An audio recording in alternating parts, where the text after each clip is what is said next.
Hello guys, last video la annuity வரைக்கும் பார்த்திருந்தோம். இந்த வீடியோல நம்ம என்ன பார்க்க போறோம்னா repayment of debt அத பத்தி பார்க்க போறோம். இதுவரைக்கும் யாராவது நம்ம சேனலை subscribe பண்ணலனா subscribe பண்ணுங்க bookmark. Repayment of debt. இப்போ நம்ம வந்து loan வாங்கியிருக்கோம். அந்த வாங்குன லோனுக்கு நம்ம வந்து repayment principal plus interest நம்ம repay பண்ணனும். அது ரீபேமெண்ட் பண்றதுக்கு என்னென்ன மெத்தட்ஸ் இருக்கு அப்படினு தான் இந்த வீடியோல டிஸ்கஸ் பண்ண போறோம். ஃபர்ஸ்ட் ஒன் என்ன பாத்தீங்கன்னா equal monthly or quarterly instalment of principal plus interest applied during the period. First நம்ம இத பார்க்க போறோம். அதுக்கு அப்புறம் பாத்தீங்கன்னா EMI ஈக்குவல் மந்த்லி இன்ஸ்டால்மென்ட் இப்போ நம்ம ரெகுலரா பேங்கிங்ல யூஸ் பண்றது. அதுக்கு அப்புறமேட்டு புல்லட் ஆர் பலூன் பேமெண்ட் இத பார்க்க போறோம். ஃபர்ஸ்ட் ஒன் என்ன சொல்லிருக்காங்கன்னா equal monthly or quarterly instalment of principal மட்டும் தான் ஈக்குவலா எல்லா மந்த்தும் பே பண்ண போறோம். plus the interest applied during the period. each and every payment பண்ணும்போதும் ப்ரீவியஸா இருக்க பீரியடுக்கு எவ்வளவு இன்ட்ரஸ்ட் அதுக்கு மட்டும் தான் நம்ம பே பண்ண போறோம். இவங்க வந்து ஒரு எக்ஸாம்பிள் கொடுத்திருக்காங்க. ஒரு friend வந்து 1000 rupees borrow பண்ணிருக்காங்க. அவங்க வந்து monthly basisல ரீபே பண்றாங்க. சோ இந்த மெத்தட் ரீபே பண்றேன் அப்படி சொல்லி இருக்காங்க. இன்ட்ரஸ்ட் பாத்தீங்கன்னா 8% per annum. So 8% per annumனா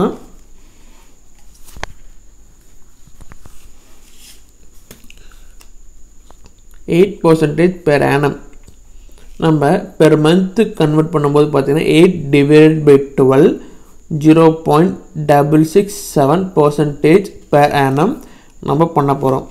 okay இப்போ ஏற்கனவே சொன்ன மாதிரி பிரின்சிபல் மட்டும் தான் ஈக்குவலா எல்லா மந்த் பே பண்ண போறோம். இவங்க வந்து 1 இயர் குள்ள பே பண்றேன்னு சொல்லி இருக்காங்க. அதனால 1000 divided by 12 83.33 இது பாயிண்ட் 83.33 இதுக்கான அமௌண்ட்டை பே பண்ண போறோம். இப்போ ஃபர்ஸ்ட் மந்த் பாத்தீங்கன்னா 1000 rupees ஃபுல்லாவே லோன் அமௌண்ட் இருக்கு. சோ 1000 into இந்த இன்ட்ரஸ்ட் இவ்வளவு percentage அப்ளை பண்ணா 6.67 இது வந்து இன்ட்ரஸ்ட் அமௌண்ட். இப்போ இந்த பிரின்சிபல் plus interest ரெண்டையும் ஆட் பண்ணி ஃபர்ஸ்ட் மந்த்க்கு எவ்வளவு பே பண்றோம்னா 90 rupees தான் பே பண்றோம். இப்போ பே பண்ணி முடிச்ச அப்புறமேட்டு அதோட அவுட்ஸ்டாண்டிங் பிரின்சிபல் சோ பிரின்சிபல் கொஞ்சம் அமௌண்ட் பே பண்ணிட்டோம். மீதி எவ்வளவு பிரின்சிபல் இருக்குன்னு பார்த்தோம்னா 1000 minus 83.33 போட்டோம்னா 916.67 ரெண்டாவது மாசத்துக்கு இவ்வளவு பிரின்சிபல் அமௌண்ட் இருக்கு. இப்போ இந்த பிரின்சிபல் அமௌண்ட்க்கு இந்த இன்ட்ரஸ்ட் நம்ம அப்ளை பண்ணோம்னா 6.11 அப்படினா இப்போ டோட்டல் பேமெண்ட் செகண்ட் மந்த்க்கு எவ்வளவு பே பண்ண போறோம்னு பார்த்தோம்னா 83.33 plus 6.11 89.44 இத பே பண்ண போறோம். ஃபர்ஸ்ட் மந்த்க்கும் இதுக்கும் பாத்தீங்கன்னா பிரின்சிபல் சேமா தான் இருக்கு. ஆனா இன்ட்ரஸ்ட் டிஃபர் ஆகுது. அதான் ஃபர்ஸ்ட் பாயிண்ட் என்ன சொல்லிருக்கானா equal monthly instalment of principal மட்டும் தான் ஈக்குவல் plus அதுக்கான இன்ட்ரஸ்ட் அந்த மந்த்க்கு எவ்வளவு வருதோ அது அப்ளிகபிள் அப்படிங்கறாங்க. இப்போ இவ்வளவு பே பண்ணியாச்சு. அப்பனா இப்போ இந்த அமௌண்ட்ல இத மைனஸ் பண்ணா நமக்கு அதுக்கான அவுட்ஸ்டாண்டிங் வந்து இந்த அமௌண்ட் வருது நமக்கு. இங்க வந்து தப்பா எழுதி இருக்கு. இது 83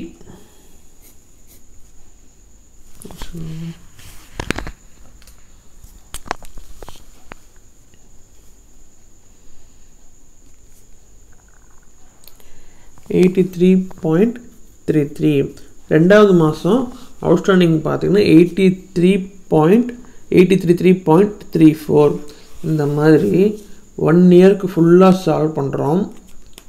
அப்படி சால்வ் பண்ணி பார்த்தோம்னா நம்மளுக்கு பிரின்சிபல் எல்லா மாதமும் சேமாக தான் இருக்குது, இன்ட்ரெஸ்ட்டு வேரி ஆகுது, டோட்டல் அமௌண்ட்டு வேரி ஆகுது. So first point equal monthly instalment, I mean principal மட்டும் ஈக்குவல், அதுக்கப்புறமேட்டு ப்ளஸ் இன்ட்ரெஸ்ட்.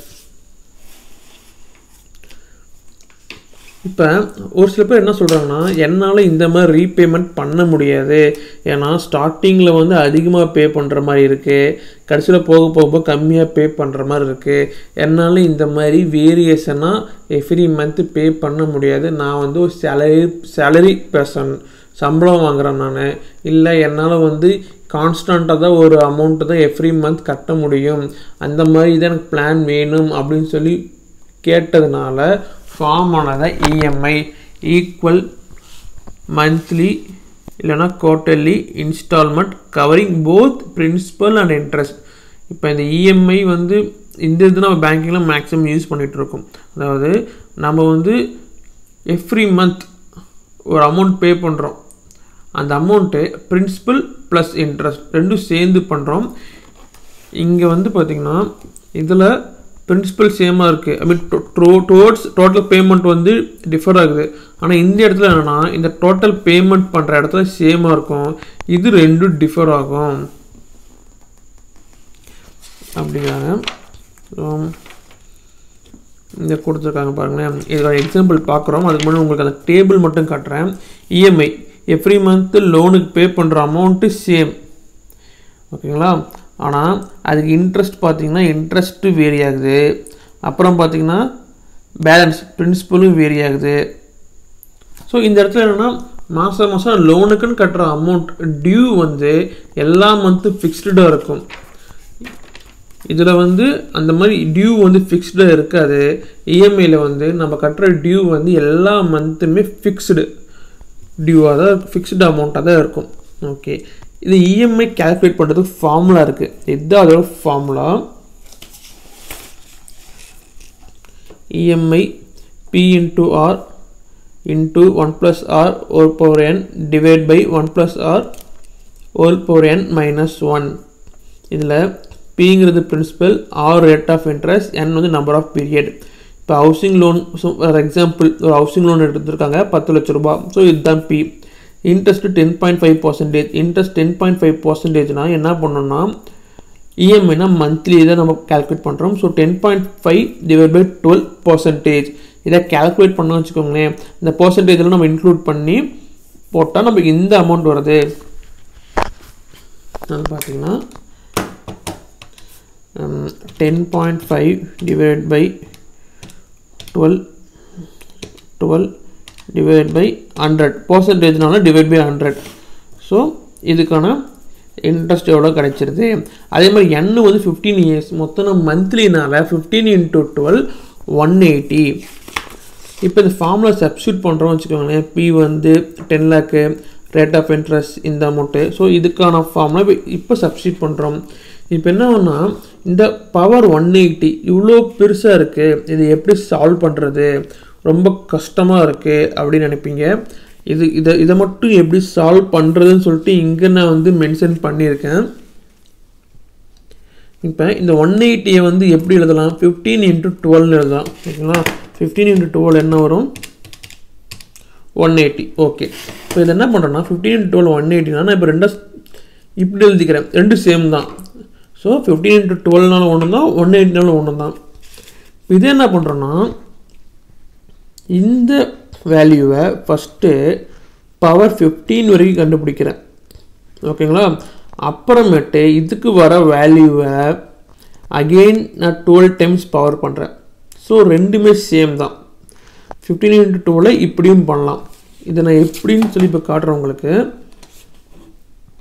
1.00875 into 1.00875 2 3 4 5 6 7 8 9 10 11 12 13 14 15.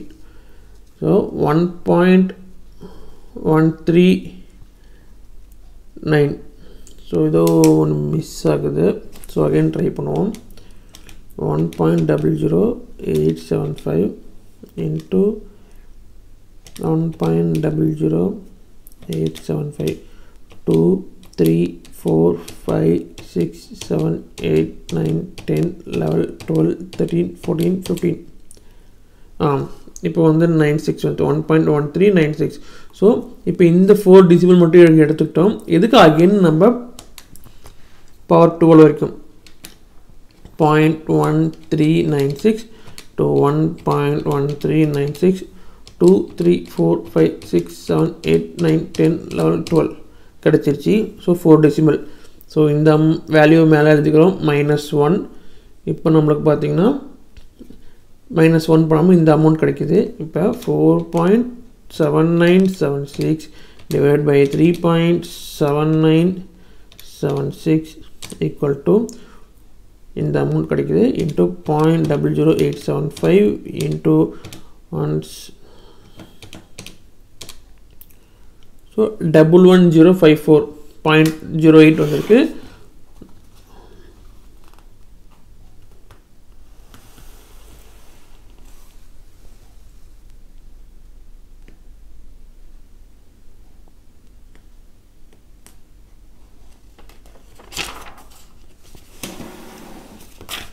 So 11054 இங்கு 11054.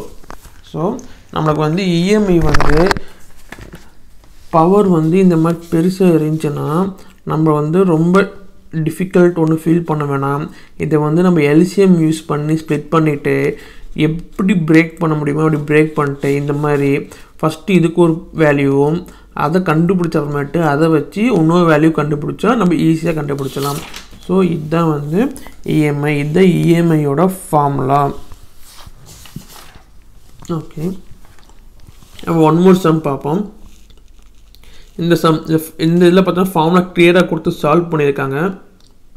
இதை பார்த்தீங்கன்னா கொஞ்சம் கன்ஃபியூஸ் ஆகிற மாதிரி தெரியும். பட் அதுவும் சேம் இஎம்ஐ ஃபார்முலாவே தான் யூஸ் பண்ணியிருக்காங்க. அதே சேம் இஎம்ஐ ஃபார்முலா தான். லோன் வந்து 25,000, 8 years, 18% annually. So 18 divided by 12. So உங்களுக்கு என்ன வரும்? 18 divided by 12 divided by 100. 0.015 ஓகேங்களா? ஸோ அதே மாதிரி 8 yearsனால் 8 into 12 96. இப்போ ஃபார்முலா சப்ஸ்டியூட் பண்ணுறோம். எல்லாமே சப்ஸ்டியூட் பண்ணிச்சு. 96 இருக்குது. இது எப்படி எழுதலாம்னா 12 into 8 96 எழுதலாம். ஃபஸ்ட்டு 12க்கான வேல்யூ கண்டுபிடிக்கிறோம். அப்புறம் அந்த வர ஆன்சருக்கு பவர் 8 கண்டுபிடிக்கிறோம். இதுக்கு 4.1753 வருது. இதை இங்கே சப்ஸ்டியூட் பண்ணுறோம். -1 பண்ணி கீழே எழுதுகிறோம். இப்போ இது எல்லாத்தையுமே நம்ம சால்வ் பண்ணால் 493.09 வருது. ஓகேங்களா? ஸோ சம் வந்து சேம், ஆன்சர் வந்து கிடச்சிருச்சு. நெக்ஸ்ட் என்னென்னு பார்த்தீங்கன்னா, ஒரு பர்சன் வந்து பாரோ பண்ணுறாங்க 5,000 rupees. இப்போ கடன் வாங்குறாரு. 4,000 வந்து 2 வருஷம் கழித்து பண்ண போகிறாரு. ஆனால் லோன் வந்து 5 yearsக்கு நான் வந்து இஎம்ஐ பே பண்ணுறேன் அப்படிங்கிறாங்க. இப்போ 2 yearsக்கு அப்புறமேட்டு தான் வாங்க போகிறாரு. அதை வந்து இன்றைக்கி வேல்யூக்கு நம்ம கன்வெர்ட் பண்ணிக்கலாம், ப்ரெசன்ட் வேல்யூ. ஸோ 5,000 அப்படியே இருக்குது. ஏன்னா 4,000 மட்டும்தான் 2 years அப்புறம் வாங்க போகிறாரு. அது ப்ரெசன்ட் வேல்யூ கண்டுபிடிக்கணும். அந்த ப்ரெசன்ட் வேல்யூ எப்படி கண்டுபிடிக்கணும்னா இதுதான் ஃபார்முலா. நம்ம ஏற்கனவே நம்ம இருந்துட்டு என்ன பண்ணியிருக்கோன்னா ஒரு சம் வந்து சால்வ் பண்ணியிருக்கோம். அதாவது நம்மளுக்கு வந்து ரிவர்ஸில் போகிற மாதிரி இருந்தால் டிவைட் பண்ணணும்னு சொல்லியிருக்கோம். சேம் அதே தான். இது வந்து cash divide by 1 + r whole power n அப்படியே டிவைட் ரிவர்ஸில் போடுறது தான். உங்களுக்கு இந்த சம் பார்த்தா புரியும் உங்களுக்கு. ஸோ சேம் இதே ஃபார்முலா தான் யூஸ் பண்ணுறோம். இது ஆருக்கு வந்து பெர் மந்த்துக்கான இன்ட்ரெஸ்ட் எடுத்துக்கிறோம். டி வந்து நம்பர் ஆஃப் டெனர். ஸோ ஒரு 10% கொடுத்துருக்காங்க. 10% இருக்குது அப்படின்னா 10 divided by 12 divided by 100. இதுதான் நான் இப்படி எழுதியிருக்கேன். இவங்க அப்படியே புக்கில் பார்த்தீங்கன்னு வச்சுக்கோங்களேன், டிவைட் அப்படியே போட்டிருப்பாங்க. ஸோ அது நான் போட்டிருக்கேன். இது வந்து பவர் வந்து 2 years 24. இதை கன்வெர்ட் பண்ணோன்னா ப்ரெசன்ட் வேல்யூ வந்து 8277. இதுதான் என்னன்னு சொல்கிறேன்னா இதுதான் பிரின்சிபல் அமௌண்ட் நம்மளுக்கு. ஸோ பிரின்சிபல் அமௌண்ட் கண்டுபிடிச்சாச்சு. இப்போ இஎம்ஐ தான் எவ்வளோ கண்டுபிடிக்கணும்? பிரின்சிபல் அமௌண்ட்டு இன்ட்டு இன்ட்ரெஸ்ட்டு, அப்புறம் 5 years ரீபே பண்ண போகிறோம். 5 × 12 60. ஸோ 60 இருக்குது. இதுக்கு வந்து பவர் வந்து எப்படி சால்வ் பண்ணணும் 10 into 6ன்னு வைக்கலாம். அப்படி பார்த்தோன்னா இதை வந்து ஃபஸ்ட்டு வந்துட்டு இதுக்கு வர வேல்யூ வந்து 10 டைமும் அதுக்கு வர ஆன்சர் 6 டைம் பண்ணால் நமக்கு ஒரு ஆன்சர் கிடைக்குது. இதை எடுத்து சப்ஸ்டியூட் பண்ணி நம்ம சால்வ் பண்ணோம்னா 175.82 ஆல்மோஸ்ட் 0.88 வருது. இங்கே 0.82 வருது. அப்ராக்சிமேட்டாக லாஸ்ட் இது மட்டும் ரவுண்டிங் ஆஃப் சைஸ் தான் இருக்குது. பட் ஆல்மோஸ்ட் சேம் ஆன்சர் தான் நம்மளுக்கு கிடைச்சிருக்கு. புக்கில் வந்து சம் டீட்டெயிலாக சால்வ் பண்ணாமல் கன்ஃபியூஸ் ஆகிற மாதிரி இருக்குது. இதை பாருங்கள் கிளியராக புரியும். நெக்ஸ்ட் என்னென்னு பார்த்தீங்கன்னா கொஸ்டின் வந்து 22,000 வந்து loan amount 10% per annum quarterly pay பண்ண போகிறோம். 5,000 வந்து இஎம்ஐ பே பண்ண போகிறோம். அமார்டைசேஷன் டேபிள், அதாவது நான் கட்டுற அமௌண்ட்டு பிரின்சிபல் எவ்வளோ போகுது, இன்ட்ரெஸ்ட்டுக்கு எவ்வளோ போகுது அப்படியே கணக்கு காட்டுறதுக்காக. இப்போ நம்ம யாருக்காவது லோன் கொடுத்தா கூட நம்மளுக்கு வந்து பார்த்தீங்கன்னு வச்சுக்கோங்களேன், அமார்டைசேஷன் டேபிள்னு சொல்லி ஒன்று கொடுக்கணும். கஸ்டமருக்கு கட்டுற இஎம்ஐயில் எவ்வளோ அமௌண்ட் பிரின்சிபல் எவ்வளோ அமௌண்ட் லோன் போகுதுன்னு கொடுக்கணும். அதை கேல்குலேட் பண்ணுறதுக்காக தான் ஒரு ரெப்ரசன்டேட்டிவாக இது வந்து கொடுத்துருக்காங்க. மற்றபடி சம் சால்வ் பண்ணுற மாதிரி எதுவும் இல்லை. கட்டுற 5,000, இன்ட்ரெஸ்ட் 550 போகுது, பிரின்சிபல் 4,450 போகுது.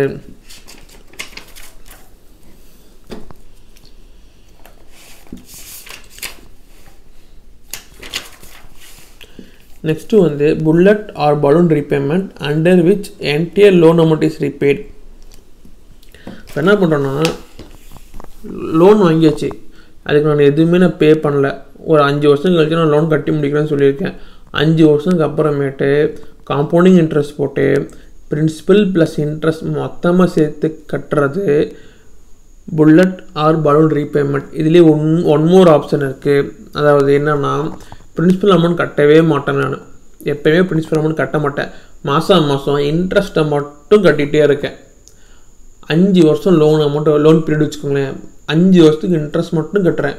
கரெக்டாக 5ஆவது வருஷம் வந்து பிரின்சிபலில் ஃபுல்லாக கட்டி க்ளோஸ் பண்ணிடுறேன். ஸோ இதை புல்லட் ஆர் பலூன் ரீபேமெண்ட், அதாவது மொத்தமாக ஒரே ஷாட்டில் லோன் க்ளோஸ் பண்ணுறது.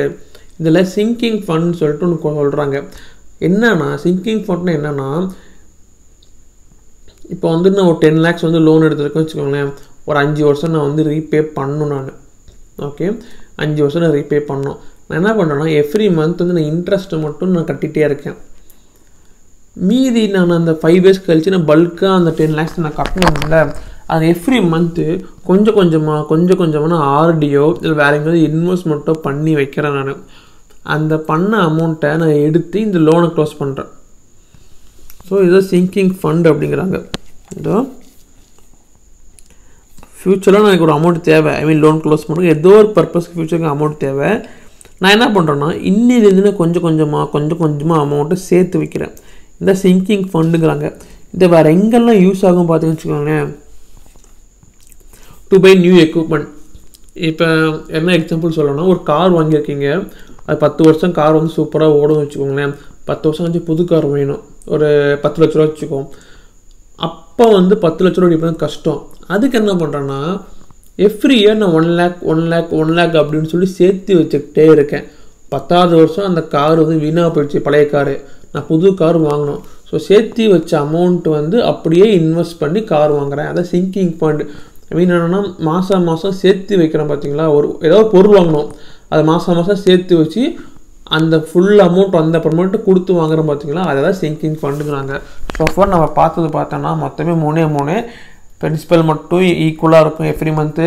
2வது இஎம்ஐ பிரின்சிபல் ப்ளஸ் இன்ட்ரெஸ்ட் கட்டுறோம், நம்ம பண்ணுற பேமெண்ட் வந்து ஈக்குவலாக போயிட்டுருக்கோம். 3வது வந்து புல்லட், ஃபுல் அமௌண்ட் ஒரே ஷாட்டில் கிளியர் பண்ணுறோம். இங்கே தான் நம்ம என்ன பண்ணுறோம், சிங்கிங் ஃபண்ட் மாதம் அமௌண்ட் சேர்த்து வச்சு அந்த அமௌண்ட் நம்ம லம்சமாக வந்த அப்புறமேட்டு லோனுக்கு ரீபேமெண்ட் பண்ணுறதோ இல்லை புது மிஷின் வாங்குறதோ ரீப்ளேஸ்மெண்ட் இந்த மாதிரி ஏதோ பர்பஸ்க்காக பண்ணுறது சிங்கிங் ஃபண்ட். சிங்கிங் ஃபண்ட் இம்பார்ட்டண்ட்டான டாபிக். கண்டிப்பாக 1 mark வர சான்ஸ் இருக்குது. தேங்க்யூ ஃபார் வாட்சிங் வீடியோ. இது வரைக்கும் யாராவது நம்ம சேனல் சப்ஸ்கிரைப் பண்ணலன்னா சப்ஸ்கிரைப் பண்ணுங்கள். Book mark. தேங்க்யூ.